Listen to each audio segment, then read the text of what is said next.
Sir ఇప్పుడు opportunity. ఓవరాల్‌గా వీళ్ళు చేసిన బ్యాడ్ ప్రొపగండాకి విశాఖలోని ఒక సెక్షన్ ఆఫ్ పీపుల్ కూడా మాకొద్దండి. మాకు నా దగ్గర దానికి తగిన ఇవి గూడా ఉన్నాయి.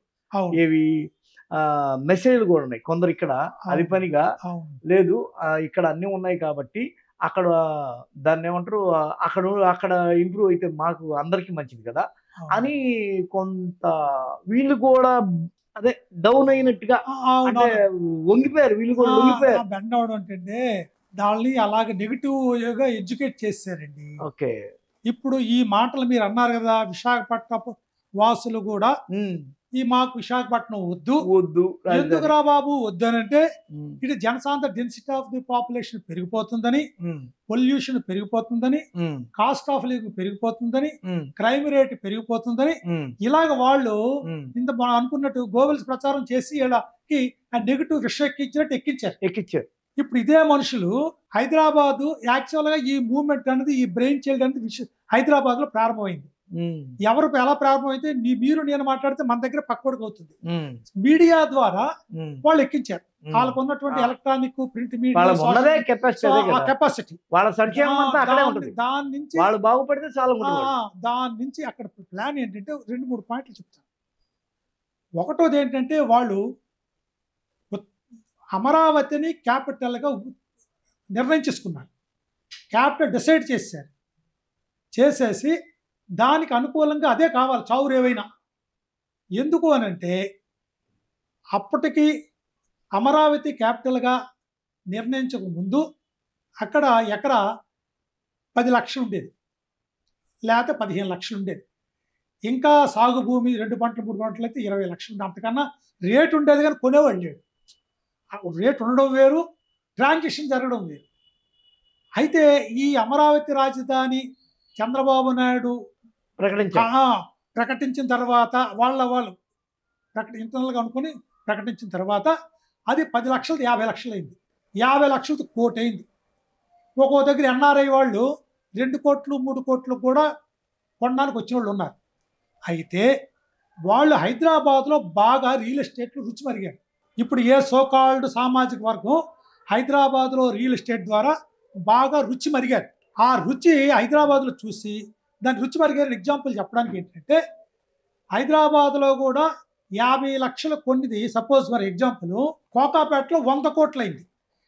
ఈళ్ళు కూడా అమరావతిని ఎకరా 10,00,000కి 15,00,000 కొన్ని ఎకరా భూమి 100,00,00,000 కొన్నాళ్ళు 10 ఏళ్లకు, 20 ఏళ్లకు, 25 ఏళ్ళు అవుతుందని ఒక స్ట్రాంగ్‌గా ప్రిపేర్ అయిపోయారండి. కాబట్టి 6 100 106 అమరావతిని రాజధానిగా చేయాల్సిందే అని దాని మీద హైదరాబాద్ నుంచి వాళ్ళకున్నటువంటి మీడియాలు ఒకటి, ఎలక్ట్రానిక్ ప్రింట్, సోషల్ మీడియా ఒకటి, టీడీపీ చంద్రబాబు తాలూకా వర్గం పార్టీ ఒకటి, అమరావతి రైతులు ఎన్ఆర్ఐలు, తర్వాత స్టాంచ్ కోర్ పార్టీ వర్కర్స్ ఉంటారు. వాళ్ళకి నుయ్యంటే నుయ్యి తెలియదు అంతేమి బండగా ఉంటారు. అంటే చెడ్డగాని కాదు, అలా నూరుకోసారు.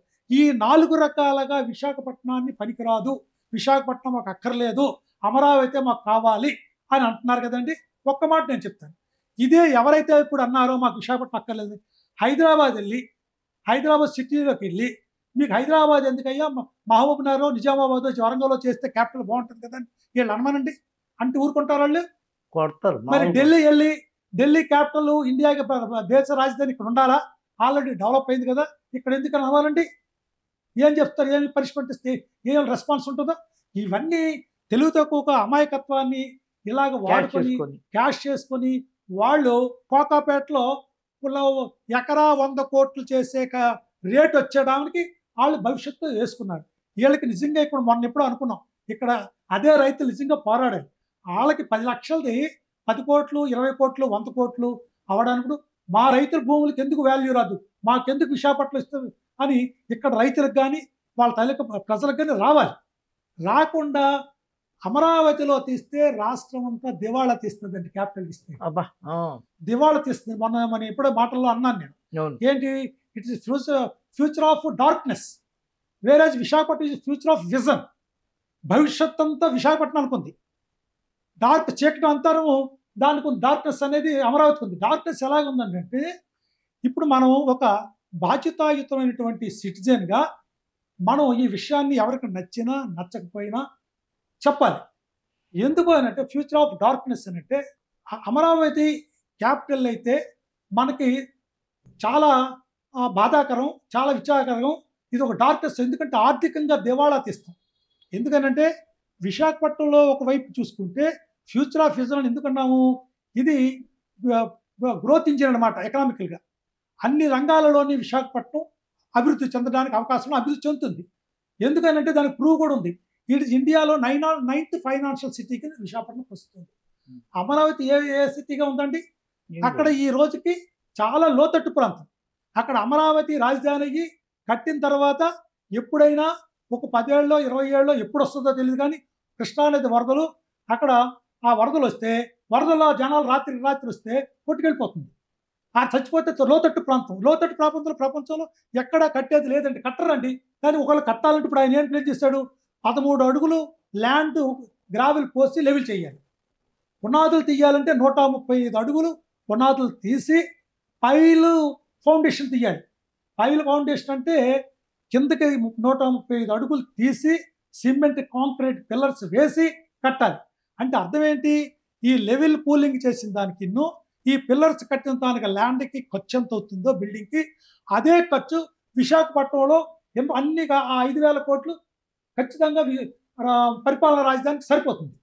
అది మానేసి అక్కడ పెడితే తర్వాత ఏంటవుతుంది, ఇప్పుడు అమరావతి రాజధాని కడుతున్నాడు అనుకోండి, కడితే ఇక్కడ ఉన్నటువంటి ఈ రాష్ట్రంలో ఉన్నటువంటి రెవెన్యూ అంతా అమరావతిలో కన్స్ట్రక్షన్ కోసం వెచ్చించాలి 4 నుంచి 5 లక్షల కోట్లు. అంతే కదా. తర్వాత ఇన్ఫ్రాస్ట్రక్చర్ ఖర్చు అవుతుంది, రోడ్స్, బిల్డింగ్స్, డ్రైనేజ్, ఎలక్ట్రిసిటీ, వీటంతటికీ ఖర్చు అవుతుంది. ఇది 1,25,000 అలా 25,000 కోట్లు అవుతుంది. దానికో ఇన్ఫ్రాస్ట్రక్చర్ 2 లక్షల కోట్లు అవుతుంది. బిల్డింగ్లు కూడా 4 లక్షలు అవుతుంది. మన బడ్జెట్ అంతా, మన ఆంధ్రప్రదేశ్ బడ్జెట్లో ఈ క్యాపిటల్కి సంవత్సరానికి 500 కోట్ల కన్నా ఎక్కువ వెచ్చించడానికి లేదు మన తాలూకా బడ్జెట్ ప్రకారంగా. అంటే అమరావతి విశాఖపతి క్యాపిటల్గా కట్టాలనుకుంటే, వరల్డ్ క్లాస్ సిటీగా కట్టాలంటే ఎన్నేళ్ళు పడుతుందండి? అన్నేళ్ళ వరకు ప్రజలు అలాగా పేదరికంతో జీవిస్తారా? అంటే ఆ ప్రాంతం బాగుండొచ్చు, మిగతా రాయలసీమ ఉత్తరాంధ్ర ప్రజలు ఏమవుతారు అంటే వీళ్ళందరూ అంతా వెయిట్ చేయాల్సిందేనా? ఈవేళ నీకు సపోజ్ మీరు ఎగ్జాంపుల్, మీకు ఆకలి అంటున్నారు, ఈవేళ మీకు గింజానం పెట్టే సంతోషం, మీకు సంవత్సరం పోయిన తర్వాత మీకు బిర్యానీ పెడతాను, పాయసం పెడతానంటే అది అవసరమా? మీకు ఇమీడియట్గా మీకు ఆకలి వేసేటప్పుడు ఏది ఉంటే అది ఇమీడియట్గా మీకు అందించాలి, ఆక్సిజన్ అందించినట్టు.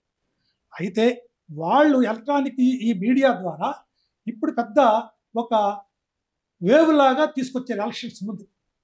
మీకు దీనికి కంపారిజన్ చెప్పుకుంటే, అతను చేసింది చంద్రబాబు నాయుడు గారు మేనిఫెస్టోలో, నేను రాబోయే ఈ 24-29 సంవత్సరాలు 5 ఏళ్లలో 8,25,000 కోట్లు ఖర్చు పెడతాను అని చెప్పారు అతను మేనిఫెస్టోలో.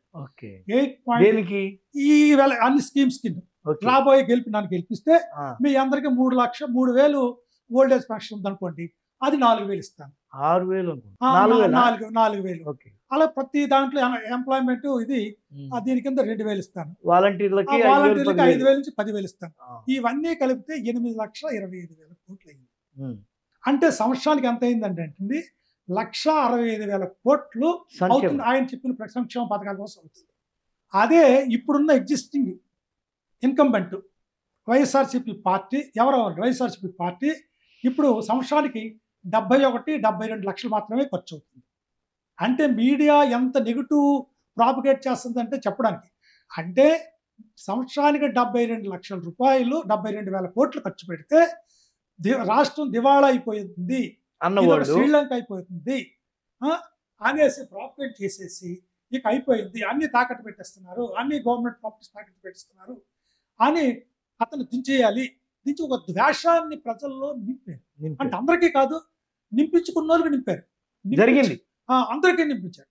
అంటే ఇప్పుడు ఓటర్లు ఒక్కటి ఆలోచించాలండి, ఇప్పుడున్నటువంటి వైఎస్ఆర్సీపీ జగన్మోహన్ రెడ్డి గారు సంవత్సరానికి 72,000 కోట్లు ఖర్చు పెడితే దివాళా తీసింది, రాష్ట్రం తాలూకు అన్ని ప్రభుత్వ ఆఫీసులు, బిల్డింగులు అన్ని తాకట్టు పెట్టేసని చెప్తుంటే, రేపు చంద్రబాబు నాయుడు గారు వస్తే 1,65,000 కోట్లు సంవత్సరానికైతే ఈ రెవెన్యూ ఎక్కడి నుంచి వస్తుంది? టోటల్గా చూస్తే 8.25 8,25,000 కోట్లు ఈ 5 ఏళ్ళకి అవుతుంది. ఎక్కడి నుంచి వస్తుంది? ఆయన సమాధానం చెప్పాలండి. ఆయన ఒక మాట చెప్తున్నారు, నేను సంపద సృష్టిస్తాను అని అంటున్నారు.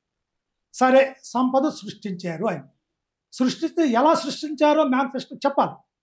సోర్సెస్ ఏ రంగంలో సృష్టిస్తారు? అగ్రికల్చర్లో సృష్టిస్తారా? ఇన్ఫ్రాస్ట్రక్చర్లో సృష్టిస్తారా? ఇండస్ట్రీలో సృష్టిస్తారా? ఎలా సృష్టిస్తారో చెప్పాలి. చెప్పించి ఇదిగో ఇలా నేను సృష్టిస్తాను. సరే, మీకు ఆయనకి ఈ క్యాపబిలిటీస్ ఉన్నాయి అనుకుందాం. సృష్టించే క్యాపబిలిటీస్ ఉన్నాయి. సీనియరు, ఉద్దండు, రాజకీయ పండితుడు, ఇవేవో చాలా మనం చెప్పుకుంటున్నాం, ప్రజలు చెప్పుకుంటున్నాం. మరి ఆ సృష్టించినప్పుడు 2014-19 ఎందుకు సంపద సృష్టించలేకపోయాడు ఆయన? ఇంతగా సృష్టించలేకపోయాడు. అతను అప్పు ఎంత చేశాడు? పాత బైఫిర్కేట్ అయిపోయిన తర్వాత 1,55,000 కోట్లు అప్పు ఉంటే ఇతను 2,65,000 కోట్లు చంద్రబాబు నాయుడు ఆ 5 ఏళ్లలో చేశాడు. మరి సంపద సృష్టించిన వ్యక్తి ఈ 2,55,000 కోట్లు ఎందుకు చేశాడు? 100 కోట్లు మిగిలిపోయాడు ఖజానాలు. అయింది. యనమల రామకృష్ణుడే చెప్పాడు. అతను మన వాళ్ళు ఏదైనా చెప్తారండి. మళ్ళీ మీరు ఈ మాట చెప్తే వాళ్ళు ఆయన ఇంకో మాట చెప్తాడు. అదే వెనకల రామకృష్ణుడు ఆ మాటలు చెప్తాడు. అయితే 2 లక్షల ఇటు అటుగా 2,50,000 కోట్లు అప్పు చేసినప్పుడు ఇప్పుడు ప్రతి ఇంకా 1,60,000 కోట్లకు ఇప్పుడు ప్రతి సంవత్సరం ఖర్చు పెట్టాలి. ఇప్పుడు ప్రజలు ఆలోచించాలి.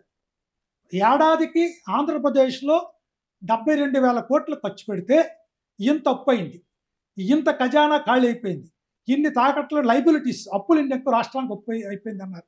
మరి ఇతను సంవత్సరానికి 1,65,000 కోట్లకు బదులు 1,65,000 కూడా డబ్బులు మోర్పెట్ అవుతుంది.